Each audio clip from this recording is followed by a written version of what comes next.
He got killed January 4th, 2015. He got killed out north. Losing Rari, would you say that was the birth of the Reaper? For sure. For sure, because before that I was playing football. Intellectual street YouTuber that's either in you or it's on you, no in between. Cash Rules Global TV, $sign for the S. What we young, global gang, what's the deal? Cash Rules Global TV, tapping in. Back at it again. Just open up them trap doors. Get ready to whip this content, push it out, and get it going, you heard? Man, if you happen to be new to the channel, bang that subscribe button. Spam up that like button next, and we finna get right into these YouTube streets. Today on the menu, EBK Vs Everybody. As it should be, according to their name, you hear me? So I'm about to be learning on this journey just like you know what I'm saying? Shout out to the members of the channel. Glows in the chat. Bang that. For Stockton like crazy in the rap game, but a lot of fans don't know about the crazy beefs they're rapping about. They've got beef all over the city, and today we're breaking down why they've got such a huge target on their backs. EBK, aka Everybody Killer, is mostly based around 2100 Nightingale on the southeast side. Nightingale is right off of H Street, and back in the day, H Street was pretty chill. There were always different sets around, but everyone was more focused on hustling and getting money. The streets in Stockton have always been wild, but when EBK came around, the area near H Street really turned up. EBK's biggest ops around H Street are the Flyboys. The Flyboys' territory is right down the street from Nightingale, and that's one of the reasons why the beef is so intense. According to sources, there was always tension with the dudes from Nightingale and other sets around H Street, but the situation got way crazier when EBK started beefing with everyone. EBK was started by EBK Osama and his homies, and Osama was allegedly blood brothers with the biggest rapper from the crew, EBK Jaaybo. A lot of rap fans have heard about EBK because of Jaaybo, but EBK was also making headlines for tearing up the city. Back in May 2019, EBK Jaaybo Pops was a boy, you know what I'm saying? And he say that's what turned him on fire. And when his brother Osama got, unalive while he was down, activation. two EBK affiliates named Brian Norman and Raymani Gaines slid on a dude named Ronald Celestine and shot him to death around March Lane and Holiday Drive. It's not clear who Ronald Celestine was affiliated with, but EBK obviously had major issues with him because they split again on his family just 3 days later. Ronald Celestine's family was Allegedly. vigil for him, and that's when the shooters pulled up and started dumping into the crowd. Ronald Celestine's cousin Benny Lott was tragically shot and killed, and 3 other people got sent to the hospital with gunshot wounds. EBK still wasn't finished there though, and 2 days later, they allegedly slid on the ops again and hit 2 more people. Allegedly. The shootings were all over the news, and the cops really had to do something about it. And a month later, they arrested Brian Norman, Raymani Gaines, and 7 other alleged EBK affiliates. At the same time EBK was getting pressed by the cops, a dude affiliated with the crew named Young Slo-Be was starting to pop off in the rap game. Some sources claim Young Slo-Be wasn't actually a member of EBK, and was just tight with a lot of the affiliates. Slo-Be wasn't EBK, 1000% affiliated. A lot of people thought at the time of his demise, Jaaybo and Slo-Be wasn't rocking. Due to y'all, they was about to even drop a project together, I believe. R.P. Young Slo-Be, 2-1. Slo-Be Bryant. Trying to keep him out of the streets at first. He played sports in school, but then he would come home and see all the hustlers making money in the streets and wanted to be like them. Slo-Be learned how to survive the streets from his dad, and his dad is also the reason Slo-Be started rapping. His dad had a studio in his crib and wanted to make it in the rap game, and Slo-Be laid down his first track when he snuck into his dad's studio while his dad was away. Slo-Be's dad saw that Slo-Be had major potential, but it took a while before Slo-Be actually started grinding in the rap game. In 2018, he decided to really go hard in the booth, but Slo-Be didn't blow up overnight like he thought he would. At first, he was only getting a few streams on his tracks, and Slo-Be almost gave up rap completely. But then he decided to invest in himself and stick to the grind. And in 2019, Slo-Be scored a huge win after he linked up with a rapper from Sacramento named Briss. They hopped in the booth and dropped the track 2142. Shout out to Armani DePaul who gave him a first million hit produced single. You hear me? Got the interview on my page. Run that up. Crazy numbers. Everyone in Stockton and Sacramento. R.I.P. Briss. Briss was about to take over the game, but before they could make it out of the trenches, Briss was tragically killed in June 2020. Briss getting murdered was a big loss for Slobe, but he kept it pushing in the rap game and went viral on TikTok in 2021 when he dropped the track I Love You. was close to making it out of the streets, but then in August 2022, he was tragically shot and killed in Manteca, California. Nobody was ever Manteca, California. booked for killing Slobe. There are a lot of rumors about what went down. A year after Slobe got killed, a dude affiliated with the Fly Boys and Trap Mob named Band-Aid Snowy dropped the track Peekaboo and raps. Plucking niggas early morning, leave them on the news. Run them down, face shots, nigga pick up ball.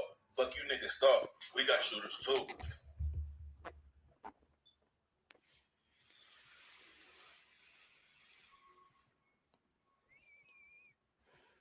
Some people think Slobe got He also dropped that track where he was like, Cuddy, don't do it. killed by EBK's ops, but there's also a rumor that it didn't have anything to do with street politics. According to some sources, Slo-Be was hooking up with another dude's baby mama, and the dude killed Slo-Be over the situation.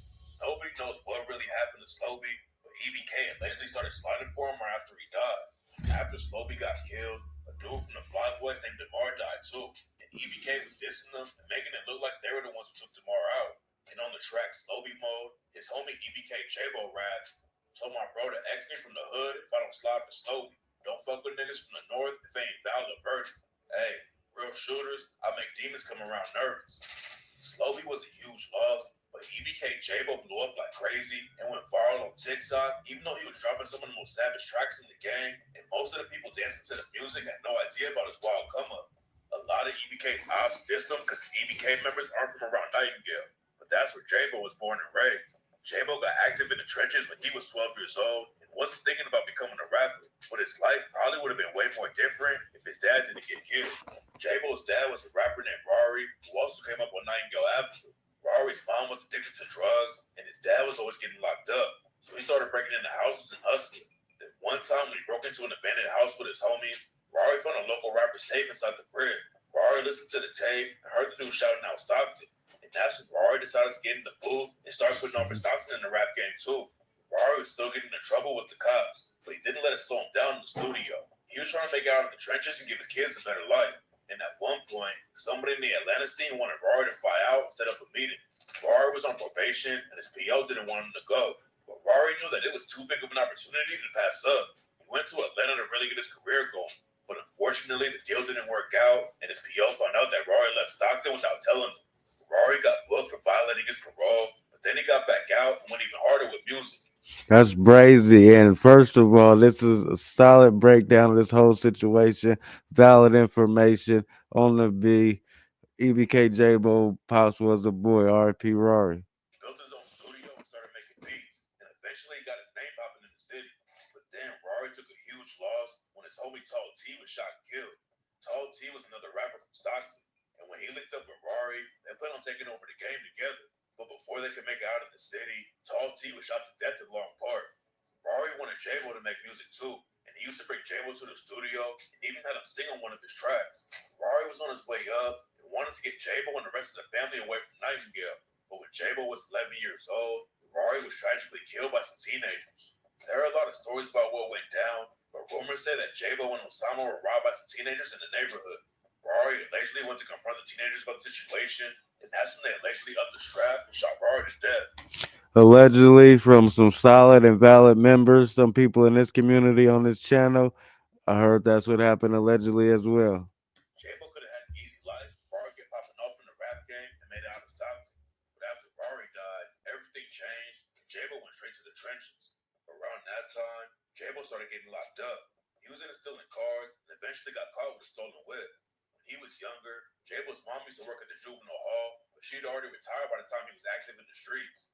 All the staff knew who he was and used to call his mom and tell her Jaaybo was getting into crazy fights with his ops. Jaaybo's been going in and out of jail since he was a teenager, and then he started rapping and airing out his ops in the booth too. Losing his dad is what really pushed Jaaybo into the streets, and on the track Sweet Lady, he raps, "Been on the hype since the suckers knocked my mans down." And on the track Pops Punched Me In, he said, "Niggas downplay my gangster till that man hit the pavement. Can't let you say that you my bro if you ain't left a nigga stinking." Right? The breakdown of all these lyrics by these different individuals is brazy work. But I guess if you put it out there, it can be dissected, right? Please try to. Hella shell cases when we slide through. And I don't feel like I'm alive because when Rari left, I died too. Jaaybo's been dropping music since he was 15, but he had to take some time off after he caught a charge for shooting someone in school. According to Jaaybo, one of his friends was getting jumped at school, so Jaaybo upped his strap and started shooting. I was 15. That's a close case too. Shit, we was at school. Shit got weird. Suckers trying to jump seriously. Got on. Jaaybo said he wasn't actually trying to hit anybody that time, but he got sent to juvie, kept getting more time added to his sentence because he couldn't stay out of trouble. You know, a nigga really wasn't trying to hit nothing back then, so they just chalked it as to a nigga just like shooting into a dwelling, like discharging a firearm. That's real for him even saying that, not trying to overplay it, you know what I'm saying? Be extra out. Oh yeah, I'll blick that bloodhead and all the extra. That's what a nigga pleaded to. In the juvenile hall, bro.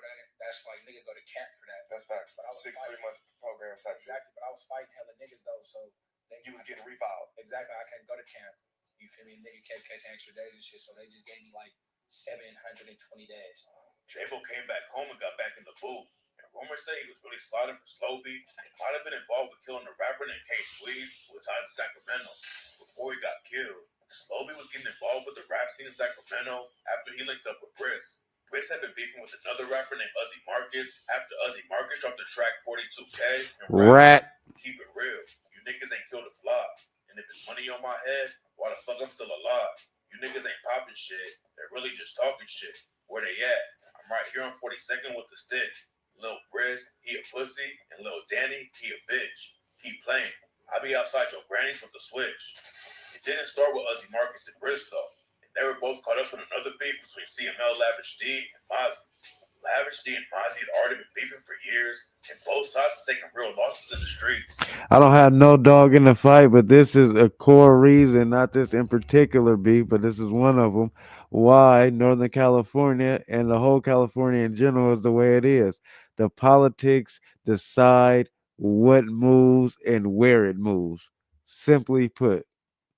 Briss was cool with Lavish D, and Uzi Marcus was tight with Mozzie. And rumors say that's why Uzi Marcus started taking shots at Briss. Briss and Uzi Marcus had personal beef too, though, because they were allegedly hooking up with the same girl. A lot of people thought young Slo-Be got caught up in the Mozzie and Lavish D beef because he was so tight with Briss. And Jaaybo added more fuel to the rumors after Mozzie's homie K Squeeze got killed. After K Squeeze died, Jaaybo found him on IG and made it look like it was get back from Slobe. There's no evidence that Jaaybo was involved with K Squeeze getting killed, but all the rumors about him made Jaaybo pop off even more in the rap game. He started blowing up all over social media, but then in 2023, he got some gun charges and got locked up again. Jaaybo got out on bail 6 months later, and he told No Jumper that he was really going to take rap seriously. Every time Jaaybo was free, he's been going hard in the booth, but his career keeps getting slowed down because he's been in and out of jail the whole time he's been rapping. What's crazy about the situation, though, is that Jaaybo's still popping off like crazy. He's been dealing with legal drama since he was 14 years old, but that hasn't stopped him. Jaaybo is the leading artist in California at this moment, if not Northern California for sure. Everything he dropped, platinum. Jaaybo dropped a new album while he was locked up, and he's getting so He just need to right stay now out. that his fans started a petition to make him the new mayor of Stockton. A lot of rappers have a target on their backs, and the cops want to keep them locked up. And Jaaybo says that's why he's been inside so much. Jaaybo went down for a pistol case, and his co-defendants didn't even catch jail time for it, but the prosecutors wanted to hit Jaaybo with a 4-year sentence. See, the city of Stockton is not going to stop until they hit Jaaybo with a bid. So my best advice to you is stay away, because your biggest op right now is the black and white out there.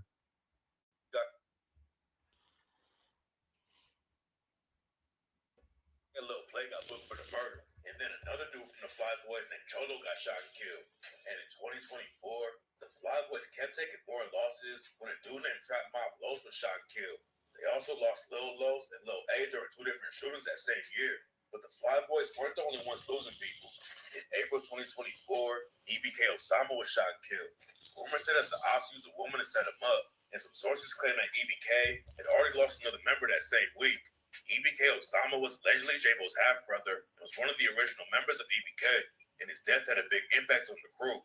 Osama is also the reason that EBK had some internal beef for a long time. Exactly. While Jaaybo in jail, it was some, internal beef. Jaaybo was not pleased with how the situation was handled, allegedly. Brother Young Job and some other EBK affiliates split off and started calling themselves Every Brother Counts instead of Everybody Killer. The internal beef is looking pretty serious. In Jaaybo even dissed Rari B on the song and rapped. Rari turned rat, he couldn't take the hit. They told that nigga 20 years. He started eating cheese. Jaaybo and Young Jock are actually blood cousins, so the beef was pretty personal. Young Jock is older and had a buzz in rap before Jaaybo was well known. But then Jaaybo started to blow up and take EBK to a different level. Fans started to notice that they were never in each other's videos, even though they both repped EBK, and it seemed like they were dissing each other in songs. On the track Whack Something, Jock raps, "Nigga, I ain't getting that whip unless the strap's coming. I could give a fuck if it was blood. I'll whack cousin." Jaaybo also said something similar on the song Heartfelt, where he rapped, "This funk shit will change you. I've been tripping with my cousins." It seemed like it was getting serious, but when asked about the beef in interviews, Jaaybo and Jock both said it was more just a family beef and they'd eventually get over it. It looks like they worked it out because Jaaybo was in one of Jock's recent music videos. Most of the dudes in EBK are bloods, but Osama. You can't never speak on what goes inside the house, whether they brothers, cousins, or just brothers from the streets. You know what I'm saying? You'll never know what's going on, only what's shown on cameras. Was a crib. After the beef sparked up, young Slo-Be took a shot at Osama on the track On Point and rapped, "Homies into it with homies. Now that's a bang, bro. Shit slimy. Watch you call your friends, nigga. Told on the pistol case. We're rocking till the end, nigga. No priors, no background. Blood just a bitch, nigga. That's what I get for hanging with a weird crip, nigga." Luckily, the beef got squashed before it got out of control, because EBK has way too many enemies already and didn't need any extra drama coming from inside the group. There was still some tension in EBK, but everyone showed love to Osama after he got killed. EBK has been taking a lot of losses, and what makes it even worse for him is that a lot of their ops are linking up too. The Fly Boys are also cool with a set called the Money Boys, and their biggest rapper is a dude named MB Nell. MB Nell's been throwing shots at EBK for years, like on an unreleased track where he raps, "We the real EBK, them hot girls crossing politics, Southside niggas in charge, it's always been that. West Side and Southeast bitches link for some get back." MV Nell also aired out some EBK dudes who aren't from Nightingale and raps. Jock ain't from the Gales. He was crib banging in the north. Slobe from San Diego. Maple and 44th. Then Jaaybo clapped back at MV Nell on the track Fly K and raps, "I'm through the 8. I guess we're funking with the Japanese. MV Nell ain't never slid. That's on the Southeast. You dirty black bitch. Stop acting like you're tripping with the G." According to These lyrics are crazy work. This is a nice, immaculate breakdown, though. I don't have no dog in the fight. Both sides, great artists, and got the what it take behind it. Now, the Money Boys are a newer set that started from an OG Filipino Crip set called the Loketown Crips. Some of them were actually cool with some EBK affiliates back in the day and even had tracks together. But then the Money Boys started rocking with the Fly Boys and they've been beefing with EBK ever since. Some dudes like Vans rap Fly Boys and Money Boys too. And back in the day, he was listening to EBK Jaaybo tracks on IG Live. And according to Vans, Jaaybo used to call and tap in with him. Jaaybo used to call from the halls and tap in with niggas. There are a lot of different stories about They both show each other respect. the Fly Boys and Muddy Boys. But one of the most popular rumors is that EBK Trey got into a fight with MB Nell, and that's what sparks it all up. In an interview with No Jumper, Van said that before EBK started, everyone was cool, and some of their older homies were friends with some dudes from Nightingale. But then some of the older dudes went to jail, and the younger generation started forming their own sets. That messed up the whole structure, and it didn't take much for everyone to start beefing. Bands were starting to pop off in the rap game too, but then the feds picked him up during the gang sweep and hit him with a murder charge. According to the cops, Bands killed a dude named Elijah Johnson back in 2019, and now they finally have enough evidence to put him away for it.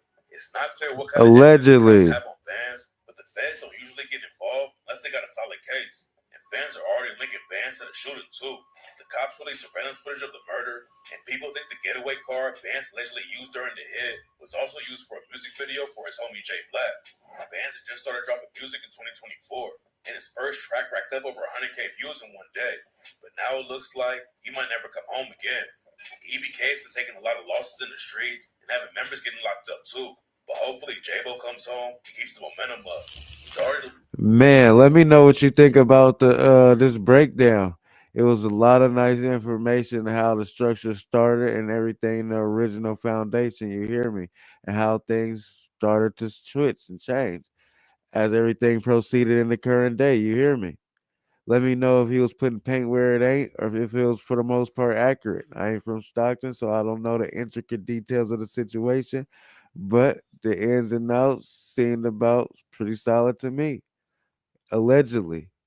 Man, with that being said, all money ain't good money, and slow motion damn sure better than no motion. If you're new to the channel, go ahead and bang that subscribe button. Spam up that like button next. Go ahead and grab you some Cash Rules Global merch so we can keep them trap doors open.